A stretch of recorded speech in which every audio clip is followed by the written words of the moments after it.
The emergence of a new vaccine-resistant COVID strain is almost certain, experts have warned. A study conducted by UK academics warns complete suppression of the pathogen is unlikely. They have high confidence new mutations will arise. The study explains it is almost certain there will be a gradual or punctuated accumulation of antigenic variation that eventually leads to current vaccine failure. However, the analysis has not been peer-reviewed. It is theoretical early research which does not offer any evidence that a mutation of this kind is in circulation at present. In the paper, the experts urge researchers to work on new jabs to induce high and durable levels of mucosal immunity. They suggest the aim should be to reduce infection of and transmission from vaccinated individuals, and to reduce the possibility of variant selection in vaccinated individuals. The authors say some strains which have appeared over the past few months show a reduced susceptibility to vaccine-acquired immunity, though none appears to escape entirely. The study was published by the government's Scientific Advisory Group for Emergencies, SAGE. Scientists have warned that since the Delta variant was introduced in the UK, some of the most common symptoms of COVID-19 have started to change. The strain, which first emerged in India, is now by far the most dominant variant of the pathogen in the UK. But some of the most commonly reported symptoms for the disease appear to be different now, compared with the start of the pandemic. Lara Herrero, Griffith University's research leader in virology and infectious disease, said there are two major differences. Based on data from the COVID Symptom Study app, the expert said a runny nose is becoming increasingly popular among coronavirus patients. Meanwhile, a loss of smell is slowly becoming less common. Writing for The Conversation, Ms. Herrero said, as the virus has evolved, it seems the most common symptoms have changed too. Emerging data suggest people infected with the Delta variant are experiencing symptoms different to those we commonly associated with COVID earlier in the pandemic. While fever and cough have always been common COVID symptoms, and headache and sore throat have traditionally presented for some people, a runny nose was rarely reported in earlier data. Meanwhile, loss of smell, which was originally quite common, now ranks 9th most common symptom. More voters blame the EU for post-Brexit trade problems in Northern Ireland than the UK government, a new poll has found. Almost half of British voters aware of the difficulties in implementing Northern Ireland Protocol rules blame Brussels for those frictions, while less than one-third blames Boris Johnson's government. Some 45% think the EU is mostly responsible for the trade problems in the province, compared with just 31% who believe the UK is mostly responsible, according to the latest Redfield and Wilton Strategies survey. The EU and UK remain completely at odds over the implementation of new checks and processes on goods being shipped into Northern Ireland from the rest of the UK. The dispute remains at an impasse, after the EU Commission said it would pause legal action against the UK over alleged breaches of the deal agreed last year in the hope solutions could still be found. The Redfield and Wilton poll for Politico revealed that a significant chunk of the British electorate is completely unaware of the post-Brexit quarrel between the UK and EU. It found that almost 1 in 4 voters, -23%, said they were not aware of any problems implementing the protocol in Northern Ireland. Among those who had followed the dispute, 17% said they were very aware of protocol problems. 25% say they were somewhat aware and 35% of people were moderately aware. The poll comes as a new Conservative Home survey of Tory members found that International Trade Secretary Liz Truss was the single most popular cabinet minister.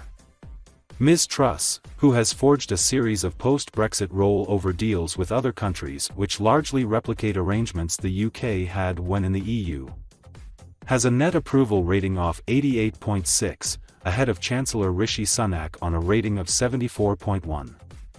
The summer impasse over the protocol emerged after Brussels rejected the command paper put forward by the UK government suggested the protocol is radically reworked to limit the checks on goods. Downing Street has rejected Brussels' proposal for a Swiss-style veterinary agreement with Brussels to reduce checks since it would mean aligning with EU standards.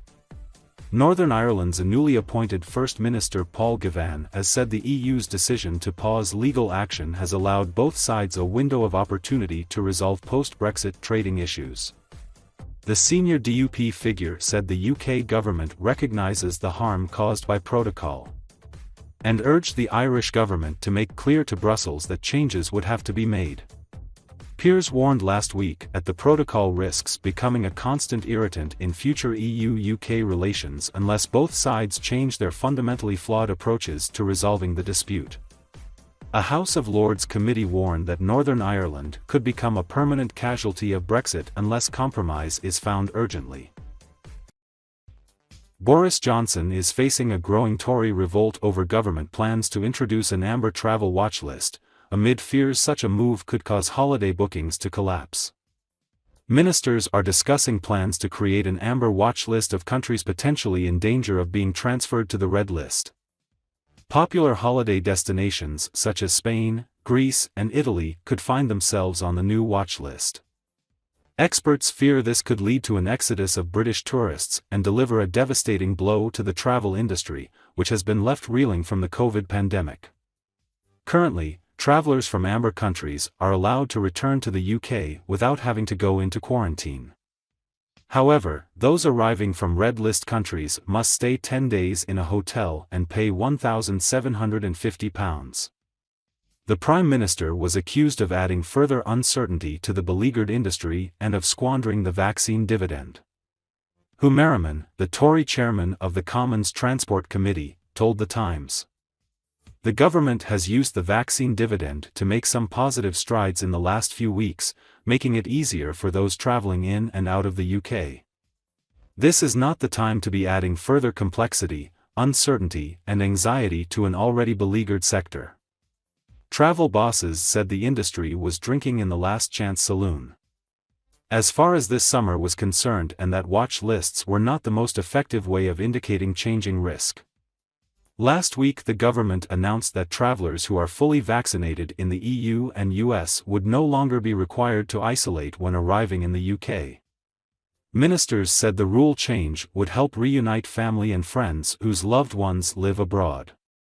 Travellers will still need to take either a lateral flow or PCR test pre-departure and a PCR test on the second day after they arrive.